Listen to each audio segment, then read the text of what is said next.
शिव साकार हैं, शिव ही निराकार हैं, शिव ही महाप्रलय हैं, शिव रागी हैं, शिव वैरागी हैं, शिव ही महा अवगढ़ अविनाशी हैं। जय भोलेनाथ। ओम नमः पार्वती पते, हर हर महादेव। प्रिय श्रोताओं, आज सोमवार के दिन सुनिए सोमवार व्रत की संपूर्ण कथा और आरती।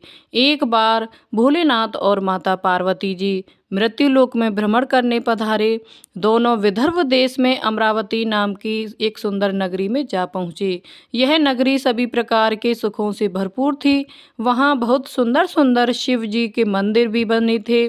भगवान शंकर देवी पार्वती जी के साथ उन्हीं में से एक मंदिर में निवास करने लगे। एक दिन माता पार्वती ने भोलेनाथ के साथ चौसर खेलने की इच्छा प्रकट की। भगवान शिव जी ने उनकी बात सुन ली और वे दोनों चौसर खेलने लगे।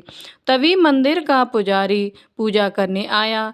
माता पार्वती ने पुजारी से पूछा, पुजारी जी बताओ हम में से कौन जीतेगा? पुजारी जी ने कहा, महादेव ही जीतेंगे। थोड़ी ही देर बाद खेल समाप्त हुआ तो विजय देवी पार्वती जी की हुई। माता पार्वती ने पुजारी जी से पूछा, बताओ पुजारी जी हम में से विजय किसकी हुई? तब पुजारी जी ने महादेव को ही विजय होने की बात बताई।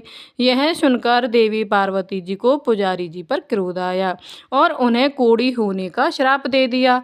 कोढ़ से ग्रस्त पुजारी जी बहुत दुखी रहने लगे। एक दिन देवलोक की अप्सराएं भगवान शिव की पूजा करने के लिए उस शिव मंदिर में आईं। पुजारी जी की कोढ़ की अवस्था को देखकर दया भाव से पूछताछ करने लगीं। तब पुजारी जी ने सारी बात अप्सराओं को बता दी। उनमें से एक अप्सरा बोली, आप सभी व्रतों में श्रेष्ठ 16 सोमवार के व्रत करो। इससे शिव जी प्रसन्न होंगे और वे तुम्हारी कष्ट अवश्य ही दूर करेंगे।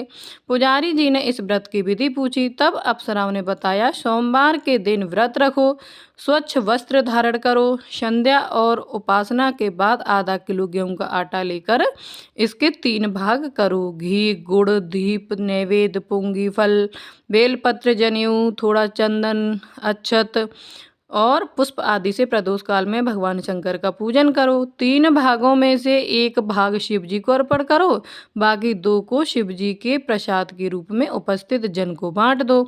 खुद भी प्रसाद ग्रहण करो। इस तरीके से 16 सोमवार व्रत करो।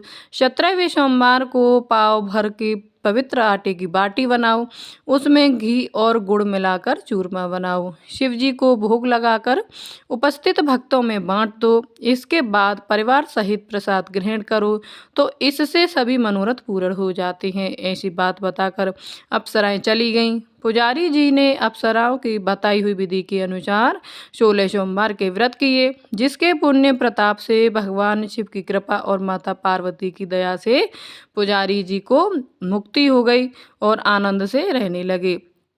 कुछ समय के बाद भगवान शिव और देवी पार्वती जी वापस उसी मंदिर में आए और देवी पार्वती ने पुजारी को निरोगी देखकर कारण पूछा तो पुजारी जी ने 16 सोमवार व्रत की महिमा बताई।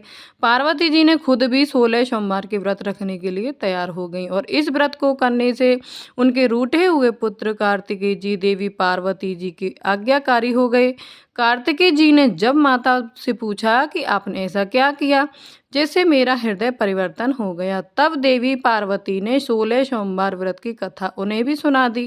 कार्तिकेय जी ने अपने विशेष मित्र से, जो कि कहीं खो गया था, उससे मिलने की कामना में 16 सोमवार के व्रत किए तो उनका खोया हुआ मित्र उन्हें जल्दी ही मिल गया। मित्र ने इस आकस्मिक मिलन का कारण पूछा तो कार्तिकेय जी ने उसे 16 सोमवार का व्रत करना बताया। मित्र ने व्रत की विधि विधान पूछा और स्वयं के विवाह की मनोकामना से 16 सोमवार के व्रत धारण किए। इसके बाद कार्तिकेय जी का मित्र एक स्वयंवर सभा में गया तो वहां की राजकुमारी ने आकर्षित होकर उसके गले में वरमाला डाल दी और उसे अपना पति स्वीकार कर लिया। तब राजा ने बहुत सारा धन और सामान देकर उसको भेजा। अब वे दोनों सुख से रहने लगे। जब 16 सोमवार के व्रत का उसकी पत्नी को पता लगा तो उसने पुत्र प्राप्ति की कामना से 16 सोमवार के व्रत किए। उसके कुछ समय बाद एक अति सुंदर, सुशील और बुद्धिमान पुत्र प्राप्त हुआ। जब वह बड़ा हुआ तो उसने अपनी माँ से 16 सोमवार के व्रत की कथा सुनी।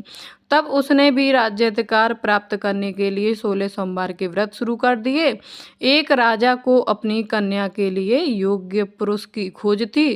राजा ने अपनी कन्या का विवाह उस सर्वगुण संपन्न पुरुष से कर दिया। राजा के कोई पुत्र नहीं था तो उसने अपने दामाद की योग्यता देखकर उसे राजा बना दिया। राजा बनने के बाद भी वह 16 सोमवार के व्रत करता रहा। 17वां सोमवार आने पर उसने अपनी पत्नी से शिवजी की पूजा के लिए मंदिर चलने को कहा तो उसने दासियों से कहकर पूजा की सामग्री तो भिजवा दी, लेकिन खुद नहीं गई। अब इधर राजा ने शिवजी की पूजा समाप्त की तो आकाशवाणी हुई, हे राजा, अपनी रानी को राजमहल से निकाल दे, नहीं तो सर्वनाश हो जाएगा। राज दरबार में आकर सभासदों से विचार विमर्श किया और सर्वनाश के भय से रानी को राजमहल से निकाल दिया गया। अपने दुर्भाग्य को कोसती हुई रानी नगर से बाहर चली गई। दुखी मन से चलते हुए वह एक गांव में जा पहुंची। वहां पर एक बूढ़ी माई थी जो सूत बेचा करती थी। बूढ़ी माई ने दया करके रानी को अपने साथ सूत बेचने के लिए रख दिया। जब से रानी को साथ रखा, बूढ़ी माई का जो सूत बिकना भी बंद हो गया। बूढ़ी माई ने रानी से वहां को जाने से कह दिया। अब रानी एक तेली के यहाँ काम मांगने गई। उसी समय तेली के मटके चटक गए, सारा तेल बह गया। तेली ने भी उसे वहां से भगा दिया। दुखी होकर रानी एक नदी के पास गई तो नदी का सारा पानी सूख गया। वह एक पेड़ के नीचे बैठी तो पेड़ के सारे पत्ते सूख कर गिर गए। आसपास के लोगों ने जब यह सब कुछ देखा तो उसे पकड़कर मंदिर के पुजारी गोसाई जी के पास लेकर गए। गोसाई जी देखते ही जान गए कि यह कोई विधि की मारी हुई कुलीन स्त्री है। गोसाई जी ने रानी से कहा कि वह उनके आश्रम में उनकी पुत्री की तरह रह सकती है। अब रानी आश्रम में रहने लगी। रानी भोजन बनाती थी तो उसमें कीड़े पड़ जाते थे, पानी भरकर लाती तो उसे वह गंदा हो जाता था। अब तो गोसाई जी ने एक दिन दुखी होकर उसे पूछा कि बेटी, तुम्हारी यह दशा कैसे हुई है, किस देवता का कोप है? तब रानी ने शिव जी की पूजा में ना जाने वाली बात गोसाई जी को बताई।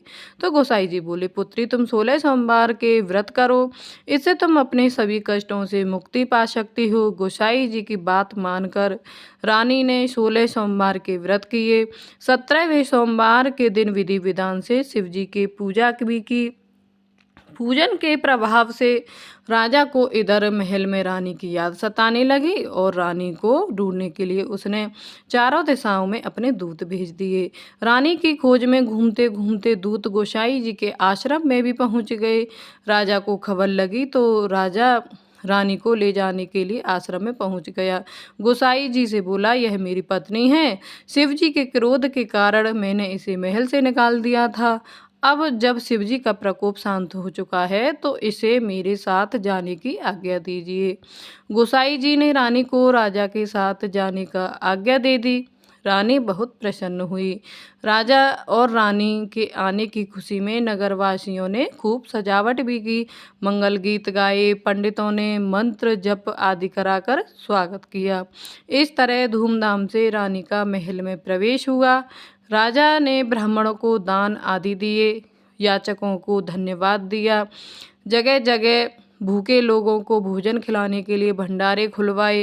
राजा रानी 16 सोमवार के व्रत करते हुए, शिव जी का विधि विधान से पूजन करते हुए सुखपूर्वक लंबे समय तक जीवन बिताने के बाद शिवलोक को पधार गए। इस प्रकार जो भी मनुष्य मन वचन और कर्म से भक्ति भाव से 16 सोमवार के व्रत और पूजन विधि विधान से करता है, कथा का श्रवण करता है, वह सभी सुखों को भोग कर अंत में शिवलोक को गमन करता है।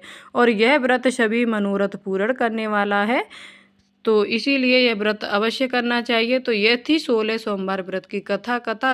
एक बार किसी नगर में एक साहूकार था। उसके घर में धन की कोई कमी नहीं थी, लेकिन कोई संतान ना होने के कारण वह बड़ा दुखी था। संतान प्राप्ति के लिए वह हर सोमवार को व्रत रखता था और पूरी श्रद्धा के साथ शिव मंदिर जाकर भगवान शिव और माता पार्वती की पूजा किया करता था।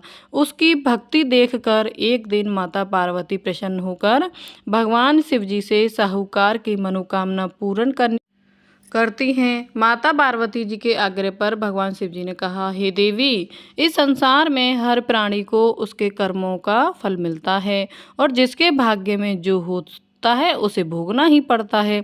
लेकिन पार्वती जी ने साहूकार की भक्ति को देखकर उसकी मनोकामना पूर्ण करने की इच्छा व्यक्त की। माता पार्वती के आग्रह पर भगवान शिव जी ने साहूकार को पुत्र प्राप्ति का वरदान दिया, लेकिन उन्होंने बताया कि यह बालक केवल 12 वर्ष तक ही जीवित रहेगा। माता पार्वती और भगवान शिव की इस संवाद को साहूकार सुन रहा था, इसीलिए उसे ना तो इस बात की खुशी हुई और ना ही कोई दुख हुआ, बल्कि वह पहले की तरह ही शिव जी की पूजा करता रहा। कुछ समय के बाद साहूकार की पत्नी ने एक पुत्र को जन्म दिया। जब वह बालक 11 वर्ष का हुआ तो उसे पढ़ने के लिए काशी भेज दिया गया। साहूकार ने पुत्र के मामा को बुलाकर उसे बहुत सारा धन देते हुए कहा कि तुम इस बालक को काशी विद्या पढ़ने के लिए लेकर जाओ। तुम लोग रास्ते में यज्ञ कराते जाना और ब्राह्मणों को भोजन दक्षिणा देते हुए जाना। दोनों मामा भांजे इसी तरह यज्ञ कराते हुए और ब्राह्मणों को दान दक्षिणा देते हुए काशी नगरी निकल पड़े। इस दौरान रात में एक नगर पड़ा जहाँ नगर के राजा की कन्या का विवाह था, लेकिन जिस राजकुमार से उसका विवाह होने वाला था वह एक आंख से काना था। राजकुमार के पिता ने अपने पुत्र के काना होने की बात को छुपाने के लिए सोचा, क्यों ना उस साहूकार के पुत्र को दूल्हा बनाकर राजकुमारी से विवाह करा दूं और विवाह के बाद इसको धन देकर विदा कर दूंगा और राजकुमारी को अपने नगर को ले जाऊंगा। लड़के को दूल्हे के वस्त्र पहनाकर राजकुमारी से विवाह करा दिया गया।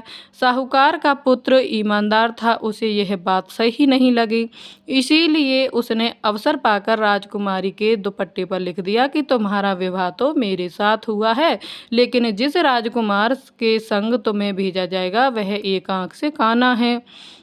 मैं तो काशी विद्या पढ़ने जा रहा हूँ। जब राजकुमारी ने चुन्नी पर लिखी हुई बातें पढ़ी तो उसने अपने माता पिता को यह बात बताई। राजा ने अपनी पुत्री को विदा नहीं किया, फिर बारात वापस ही चली गई।